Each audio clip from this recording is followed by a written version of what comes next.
پکسلیب کورس پارت 4 په تیرو ویډیوګانو کې مونږ خبره کړې وه په کلر باندې، په سایز باندې او همدارنګه په روټیټ او فونټ په دې باندې مونږ خبره کړې وه. او نننۍ څلورمه ویډیو ده، په دې کې به هم کوم ځای پورې چې مونږ رسېدلي وو هغه ځایونه مخې ته به تاسو ته زه په دې ویډیو کې درښیم. صحیح ده؟ نو ګورئ مونږ د بیکګراونډ نه پورې را رسولی چې په دې بیکګراونډ کې مونږ د خط لاندې بیکګراونډ ورکولی شو. صحیح ده؟ نو دا برخه مونږ ویلې وه. اوس راځو الاین. په دې الاین باندې چې مونږ څنګه کلیک کړو د دې دنده وظیفه څه ده ګورئ. اوس دا خط ما ولیکو. صحیح ده؟ دا خط زه نیمایي کوم، نیم لاندې راولم. نو ګورئ دا خط پکسلیب کورس چې مونږ څنګه لیکلی دا پارت 4 چې کوم لیکل شوی نو د دې خبره ده. ګوره اوس که په دې ښي طرف ته په دې اول اپشن باندې تاسو کلیک کوئ نو ګورئ دا خط لاندې پارت 4 خط چې کوم دی د ښي طرف ته راوستو، بره لاین په خپل ځای لاندې خط ښي طرف ته. که په دې منځ باندې کلیک کوئ منځ ته دا خط راولي، او که دې طرف ته کلیک کوئ نو دا پارت 4 به دې طرف ته راولي. نو دا د خط که څو جملې پاراګرافونه لیکل شوي د هغې ترتیبات په دې ځای کې کېږي. صحیح ده؟ او دویم دلته ګوره سپیسینګ دی. ګورئ په دې سپیسینګ کې د دې دنده وظیفه سره ګورئ موږ سره چې څومره دا خط راکش کوو د خطونو ترمنځ فاصله زیاتېږي. صحیح ده؟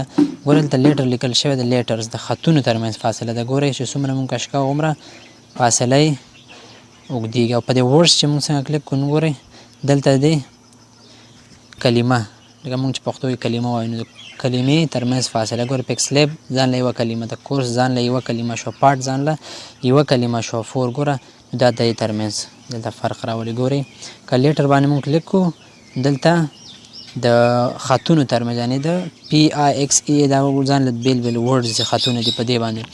او که ورډز باندې موږ کلیک کړو دلته ګورئ مکمل یوه جمله یوه کلمه چې کوم دی هغه ترمنځ فاصله ده. او بل دلته دی ګوره لاین سپیسینګ. موږ چې په دې باندې کلیک کړو ګورئ دلته هم دغسې موږ ته انټرفیس راوړي. دا چې موږ څومره غټو ګوره مخې ته وړو نو د دوو کلمو د دوو جملو یا کلمو ترمنځ فاصله ده چې ګورئ پارت 4 کوم ځای ته راوستو لاندې بیخ ته راښکته شو. او که دا موږ شاته وړو څومره ګورئ پکې ور داخلېږي دغسې. دا د دې ترمنځ فاصله ده. په دې ځای کې تاسو د خطونو ترمنځ فاصله برابرولی شئ.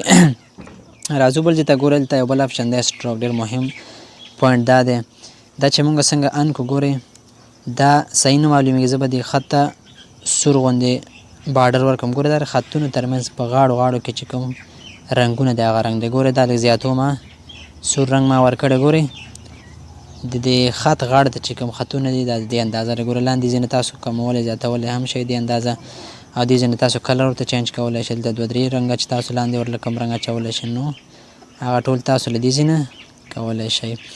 او پاتې شو بله شیډو. په دې شیډو باندې چې موږ څنګه کلیک کړو ګوره دا د دې خط سوری دی. ګوره موږ زیړ سوری ورکوو ورته. ګورئ دلته کمو زیاتو. ګورئ لاندې یو لوګی غوندې یو سوری غوندې په دې باندې خپرېږي. ګورئ دا د سوري زیاتوالی کموالی ده په دې لاندې ځای کې. دا انیبل کړئ. ګورئ دلته رنګ تیزوالی چې څومره تاسو رنګ تیزوئ کموئ. بل او دا لاندې خط چې تاسو کوم ښکاري ګورئ په دې باندې تاسو لاندې شیډو چپ طرف ته ښي طرف ته او دا لاندې ښکته او بره طرف ته تاسو دې ځای نه برابرولی شئ. او بل دلته ښه دا شیډو به زه دې ځای نه دا پې بند کړم. نو ګورئ په دې اینر شیډو باندې چې موږ څنګه کلیک کړو دې ځای کې ګورئ په دې خط باندې یو خط لږ تتکه یعنې رنګ یې ضعیفه کوئ. ګورئ دننه یو رنګ غوندې دله ورکوئ. ګورئ د دې هم د باډر غوندې دلته یو رنګ دی چې کوم دی دې ځای کې ورکول کېږي. صحیح ده؟ دا دې دنده ده. او دې ځای کې دا د خپل اندازې لکه تاسې کموئ او زیاتوئ. ګورئ دا شیډو دننه خوځې راخوځې دا ټول تاسو بیا له دې ځای نه هم برابرولی شئ. نو دا وه نننۍ ویډیو چې مونږ څو کلمې پکې وویل. یو الاین و، بل سپیسینګ و، بل لاین سپیسینګ، بل سټروک او بل شیډو او بل اینر شیډو. پاتې شو امبیس، 3D روټیټ، 3D ټیکس او 3D شیډو او دا ریفلیکشن. دا بیا په بله ویډیو کې وه چې ویډیو مونږ نه اوږده نه شي.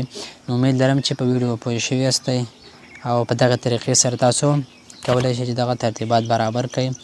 نو په بله ویډیو کې به انشاءالله حاضرېږو. تر بیا ښې چارې.